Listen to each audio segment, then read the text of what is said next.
पवन जी, कितना इत्तेफाक है कि जो एक्टर बेबी पियर पी पी के नाचे गाना बनाता है वो मनोज तिवारी बीजेपी के सांसद हैं। जो लहंगा उठा दे रिमोट से गाना गाते हैं वो रवि किशन बीजेपी के सांसद हैं। जो लहरिया लुटाए राजा गाना बनाते हैं वो निरहुआ बीजेपी के सांसद रहे हैं। और पवन सिंह पर भी अश्लीलता के आरोप लगे और वो भी बीजेपी के टिकट पर लड़ने वाले थे। इत्तेफाक है ना?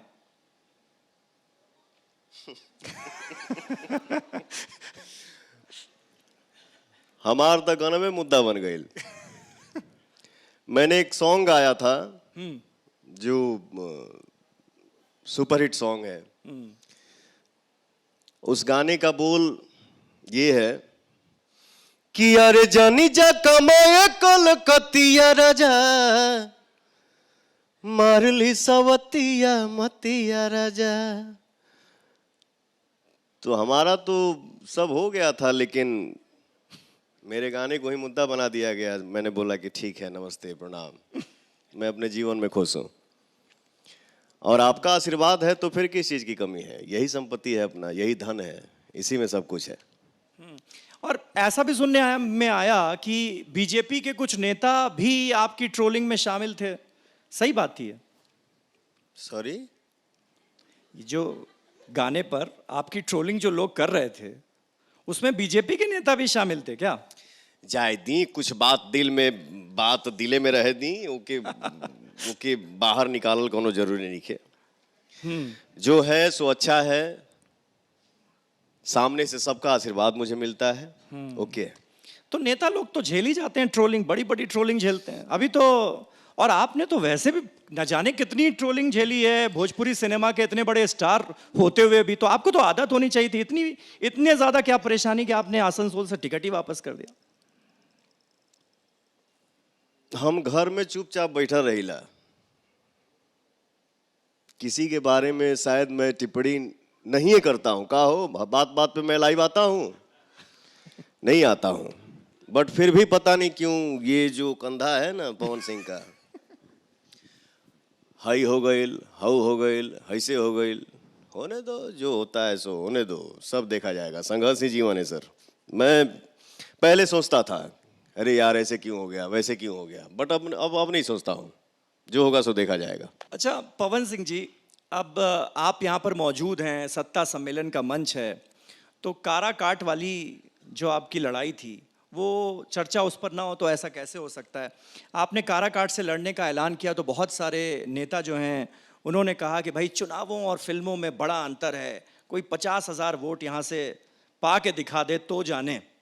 और पवन सिंह लड़ते हैं, सिर्फ 40 दिन तक प्रचार करते हैं और 2.25 लाख वोट हासिल कर लेते हैं।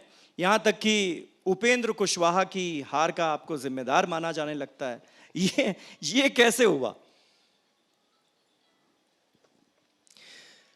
मैं इतना बता दूं भैया, मेरे जीवन में मेरी माँ से बड़ा कोई नहीं हो सकता है। और माँ का जब आदेश मिल जाए कि बेटा तुमको ये करना है, क्योंकि उम्मीद होता है ना सर मेरा बेटा भी चुनाव लड़ेगा। मैंने माँ से वादा किया था, मैं दिल्ली में इंटरव्यू भी दिया, बहुत सारे चैनल पे मैंने बोला भी था कि चुनाव तो लड़ूंगा, ये तय है, पार्टी स्थान तय नहीं है। तो हमारे कुछ मित्र लोग बोले कि पवन भाई,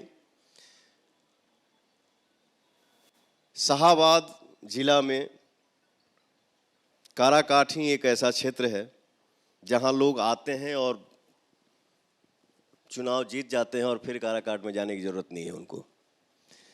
मैंने बोला कि देखिए, मैं चुनावी मैदान में अगर उतरूंगा तो पैसा कमाने के लिए नहीं, सिर्फ और सिर्फ सेवा करने के लिए। क्योंकि सर हम लोग संगीत दुनिया में हैं, एक्टिंग दुनिया में हैं, तो खाने भर तो कमा ही लेते हैं ना, तो उधर से कमाने की क्या जरूरत है। इस मैदान में अगर पवन सिंह उतरेगा तो सिर्फ और सिर्फ सेवा भाव से, सेवा ही करने के लिए। तो मैंने डिसाइड किया कि जब यहाँ विकास का काम नहीं हुआ है तो पवन सिंह काराकाट से ही चुनाव लड़ेगा। और चुनावी माहौल में ना कुछ कुछ बात कान में आ रहा था फिर से जब हम अपने संगीत दुनिया में वापस लौटे तो मैंने यही बोला कि सुनिए सर, अपने जनता से तुम्हारे जीत से ज्यादा चर्चा मेरे हार की है। क्या बात है। और ये डायलॉग जो है ये चुनावी मैदान में भी बड़ा जनता को पसंद आते हैं। ऐसी बात नहीं है कि सिर्फ फिल्मों में ही पसंद आते हैं। तो दोबारा चुनावी मैदान में ऐसे डायलॉग सुनने को मिलेंगे क्या? अभी पवन सिंह की जो गाड़ी है, पवन सिंह की गाड़ी क्या, यही एक ऐसा गाड़ी है जो अभी न्यूट्रल है सर।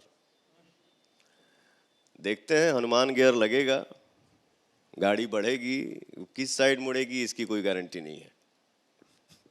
तो अभी ये इस राज को राज ही रहने दिया जाए। अच्छा, ये भोजपुरी सिनेमा को देखने वाले, चाहने वाले लोग भी मानते हैं कि भाई पवन सिंह हैं तो बड़े सुपरस्टार, लेकिन उनमें घमंड बहुत ज्यादा है, एटीट्यूड में रहते हैं पवन सिंह। तो ये आपकी आदत है, ये आपका स्टाइल है, या ये आपका जलवा जलाल है? सर, जब मैं सेट पे रहता हूं ना, हर इंसान का, हर कलाकार का एक ऑरा होता है। तो कुछ मेल आर्टिस्ट, कुछ फीमेल आर्टिस्ट, ये सच है कि बहुत जल्दीबाजी में हमसे नहीं मिल पाता है लोग। जब हाय हेलो हो जाता है, नज़दीक कोई बैठता है या बैठती है, बातें जब होती हैं तो सामने से सुनने को मिलता है सर, आपको देख के डर लगता है कि आप बहुत ज़्यादा घमंडी हैं क्या, बट ऐसा कुछ नहीं है, आप बहुत सीधे इंसान हैं। मिलने के बाद महसूस होता है ना कि पवन सिंह क्या है क्या नहीं। तो पास में कोई बैठता है वहां तक तो ठीक है, लेकिन जब पास में कोई बैठती है तो बहुत सारी अफवाहें भी उड़ती हैं। देखिए, लोग समझ गए। मैंने तो बोला, आपको लेकर सबसे नई और ताजा अफवाह क्या है जो आपने सुनी? मैंने बोला ना सर कि चुप बैठता हूं, और सेट पे हूं, पवन सिंह ने किसी आर्टिस्ट के ऊपर देखा, हेलो कुछ तो है। तो ये मेरे नसीब में है सर। मैं चाहता हूं किसी का भला हो। देखिए, करते होना तो सब उनके हाथ में है, क्या होगा क्या नहीं, इंसान एक जरिया होता है। तो मैं अपने से जानने भर में यही चाहता हूं कि किसी का भी भला हो, चाहे मेरा हित हो चाहे दुश्मन हो, मैं किसी के बारे में खराब नहीं सोचता। लेकिन हाँ, चर्चाएं हो जाती हैं कि पवन सिंह आजकल यहाँ बिजी हैं, पवन सिंह ने वहां देखा, अरे कहाँ, अरे हम भी इंसान हैं यार, देख सकते हैं, कलाकार हो ना, एक दूसरे से दुश्मनी करके आदमी सेट पे थोड़ी काम करता है। अब हम ही लोग जैसे जाते हैं फिल्म देखने के लिए, वो बोलते हैं ना कि अरे वाह क्या जोड़ी है। एक फिल्म देखते हैं, हीरो हीरोइन का कोई मेल नहीं दिखा, तो सर हम लोग हंसी मजाक करेंगे, हंसेंगे खेलेंगे तो ही ना काम करेंगे, तो उसका आउटपुट दिखेगा। लेकिन हाँ, बदनाम हूँ ये मैं एक्सेप्ट कर रहा हूँ। अभी एक मैंने सॉन्ग रिलीज किया तो उसमें एक एक्ट्रेस का तारीफ कर दिया, भगवान बड़ी फुर्सत से तोहरा के बनौले बाड़े, और तारीफ क्या कर दिया, तारीफों कोई हमार गुनाहे हो गई, वही चर्चा हो गया। आजकल पवन सिंह यहाँ बिजी हैं, ये है वो है, शादी के डेटो रखा जाता। तो चलते रहता है सर, चलने दीजिए। तो आप ये अपने साथ काम करने वाली महिला एक्टर्स की ही तारीफ करते हैं या पुरुष एक्टर्स की भी कभी कभी तारीफ करते हैं? उनके साथ तो आपकी अनबन की खबरें आती रहती हैं। अनबन तो नहीं होता है सर, अनबन कहाँ होता है। सीखना देखिए हर रोज है। डायलॉग जब पन्ना मिलता है तो होता है ना कि हाँ भाई किसके सामने खड़ा हूं, डायलॉग गड़बड़ा देना या कुछ भाषा आरा जिला का मिक्स कर देना, कुछ गोरखपुर का, कुछ बनारस का, कुछ लखनऊ का, कुछ अवधी। तो हम लोग आपस में बैठ के सर शॉट देने से पहले समझते हैं, बाबू, भाई, भैया, चाचा, पापा, मम्मी, ये सीन के हीरो आप हैं। मैं अपना लाइन भी काट देता हूं सर कि मेरा ये लाइन बड़ा लग रहा है, इसको छोटा करिए, आपका छोटा है इसको बड़ा करिए। तो एक दूसरे के साथ कोऑपरेट करके ही हम लोग काम करते हैं सर। ये ऐसा कुछ अनबन नहीं है। की जब बात हो रही है तो जिक्र खेसारी लाल यादव का भी होना चाहिए। उनके साथ कभी आपके अनबन की खबरें आती हैं, फिर ये पता चलता है कि नहीं नहीं पैचअप हो गया है, अब दोस्ती हो गई है, फिर पता चलता है कि नहीं नहीं दिल से दोस्ती नहीं हुई है, वो कैमरे के सामने वाली दोस्ती हुई है। तो हकीकत क्या है? देखिए क्या है ना, कोई भी इंसान, जो भी इंसान ज्यादा बोलता है ना, वो दिल का साफ होता है, और कभी कभी उसके मुंह से कुछ निकल भी जाता है तो ये भी मायने रखता है ना कि हमारे अगल बगल रह कौन रहा है, कान भर कौन रहा है, ये भी मायने रखता है। और ज़्यादा कुछ मैं नहीं बोलूँगा, मैं यही बोलूँगा मेरा छोटा भाई है, और छोटा भाई अगर कभी कुछ गलती भी कर दे तो बड़े भाई को माइंड नहीं करना चाहिए। अच्छा इंसान है, अच्छा कलाकार है, भगवान उसको खूब आगे बढ़ाएं। चलिए बहुत बढ़िया बात है। अब इसी के साथ साथ आप हमारे दर्शकों को यह भी बता दीजिए कि पवन सिंह, खेसारी लाल यादव और निरहुआ, पॉपुलैरिटी का क्रम आपके हिसाब से क्या है? हम सबसे छोट कलाकार है, हमारा से सब है ऊपर बा। मैं एक छोटा सा कलाकार हूँ सर। मैं ये अपने मुंह से थोड़ी बोलूंगा कि मैं ये हूँ वो हूँ, नहीं, कुछ नहीं हूँ। मैं जो भी हूँ अपने जनता का आशीर्वाद हूँ। क्योंकि इस तरह की एक लड़ाई आपके पहले वाली जनरेशन में भी देखने को मिलती है कि रवि किशन ज्यादा बड़ा स्टार या फिर मनोज तिवारी, तो उसके बारे में कुछ बता दीजिए। दोनों भाई बड़े स्टार हैं, दोनों हमारे भैया हैं, और पवन को आशीर्वाद दोनों भाइयों से मिलता है। तो मेरे नज़र में दोनों ही बहुत बड़े स्टार हैं। कुछ ज्यादा डिप्लोमेटिक हो गया आंसर। मैं सर क्या है, रवि भैया जौन बाणे,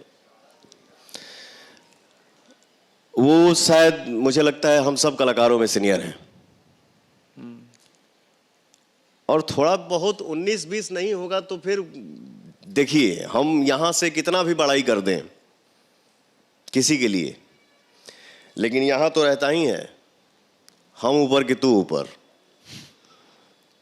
तो मैं यही बोलूंगा, दोनों हमारे बड़े भाई हैं। रवि भैया आजकल बॉलीवुड में बहुत बिजी हो गए हैं, अच्छा अच्छा काम कर रहे हैं, और मनोजो भैया जौन बाणे तो हर 6 महीना 3 महीना साल भर पे सुपरहिट देते ही रहते हैं। वो कौन अभी गाना छोले बनकर हो, ए राजा जी, तो हमारे सुना दीजिए। अरे आप रुक गए, उतना सब याद लोग नहीं इंतजार था कर रहे। ओ राजा जी, हे राजा जी ये करे तरहल जरूरत मुहूर्त खूबसूरत हो। दोनों बड़े भाई हैं, दोनों बहुत बड़े स्टार हैं, और दोनों से हम सब कलाकार कुछ ना कुछ सीखते हैं सर।